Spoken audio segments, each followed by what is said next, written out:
Is for everybody that is looking to start a business in Colorado. So, in order to start a business in Colorado, essentially all of the forms that you're going to fill out, they're going to be through the Secretary of State for Colorado. As of January 2016, the Secretary of State is actually Wayne W. Williams. And one of the prerogatives of the Colorado Secretary of State is, in the past sort of 2 years, is to ensure that everything is streamlined. You're not going to be fiddling around with printing off PDF documents and trying to fill them out by hand and mail them to the correct location. Actually, everything for any type of entity that you're looking to form in Colorado, all of those applications will be filled out online. Your payments for the filing fees will be done online. And yeah, so essentially everything is done online. You're never going to have to worry about printing stuff off and doing it manually. So to get started, you're going to have to decide which entity type you're going to form. So there's a bunch of different options in Colorado. You can form a limited liability company, also known as an LLC, a corporation, both profit and nonprofit corporations, a limited partnership, limited liability partnership, limited liability limited partnership, and a limited partnership association. Now, within some of those categories, there are subcategories defined by domestic and foreign. So domestic, for those that aren't in the know, is for entities that are going to be formed within Colorado. And then foreign are those that have been formed outside of Colorado that are looking to establish authority to conduct business within Colorado. So for starting any entity type in Colorado, what you're first going to need to do is search for a name. So you just use the searching database, the business database on the Secretary of State website. Very easy to use. There's multiple different ways that you can search up business names. You can search by the registered agent. You can search by the business name, by the ID number, by the document number. So you need to make sure that the name you want to use for your entity hasn't already been chosen by someone else. So once you've decided on that and you have confirmation that the name you have chosen is unique, you then need to, step 2 right here, what you need to do is complete a statement of trade name form. Now, in a lot of different states, this sort of reservation of entity name isn't a mandatory step.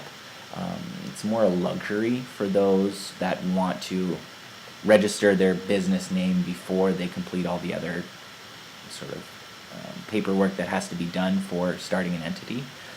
Whereas in Colorado, this is actually a mandatory step. You have to complete the statement of trade name form and pay the $20 filing fee that's associated with it before you can even complete the paperwork for applying to be any type of entity. So once you have that completed, you can move on to completing the online application forms. Now you'll go to the Colorado Secretary of State website, and from there they'll have a pretty easy to navigate list of which forms you need to fill out. Once you've filled out those forms to completion, you will then need to electronically pay the filing fee. The filing fee for each one sort of varies between $50 to $100. For partnerships, it's also $50.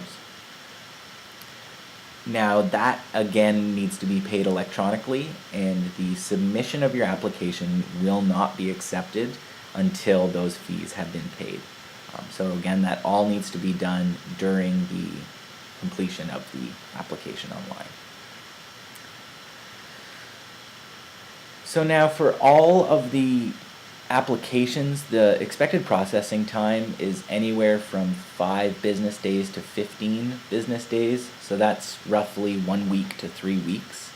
And they will contact you using the contact information that you provide on your application. Few other things to note for those looking to start an entity in Colorado. Most businesses will want to obtain a certificate of good standing. Now that comes as long as you don't have any delinquent accounts, and that you are in good standing with the state of Colorado. This can be obtained simply by going to the Colorado Secretary of State website. If you search your registered entity, you'll be able to pull up advanced information about it, and then from there will actually be a link that will go directly to a certificate of good standing if you are in good standing. All you need to do is save it and print it for your records from there. Now, to renew your business, this is for corporations, what you have to do is submit a periodic report. This periodic report needs to be submitted during the first 3 months of every new year. Doing this will ensure that you remain in good standing with the Colorado Secretary of State, and this allows you to obtain a certificate of good standing. Also, there are a number of agreements that are in place that you can find through our website. You can find free templates. One of those is an LLC operating agreement.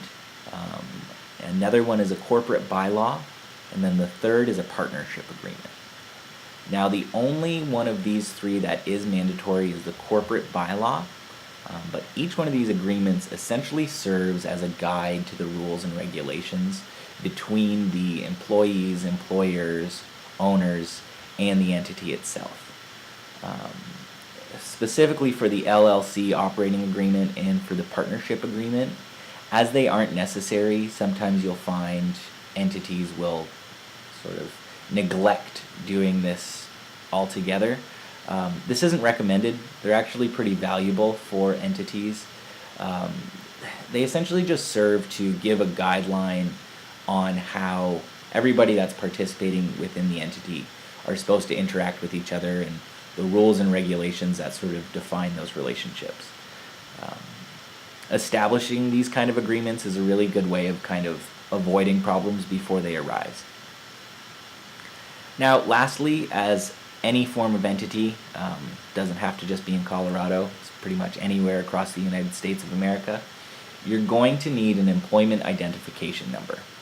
Now, this is given through the Internal Revenue Service, the IRS, and it's a really basic number that allows every entity to conduct financial transactions. Without an EIN, you're not going to be able to pay your employees or apply for credit or open bank accounts. Essentially, you'll be dead in the water. So in order to gain one of these, what you have to do is go to the IRS website and complete Form SS4.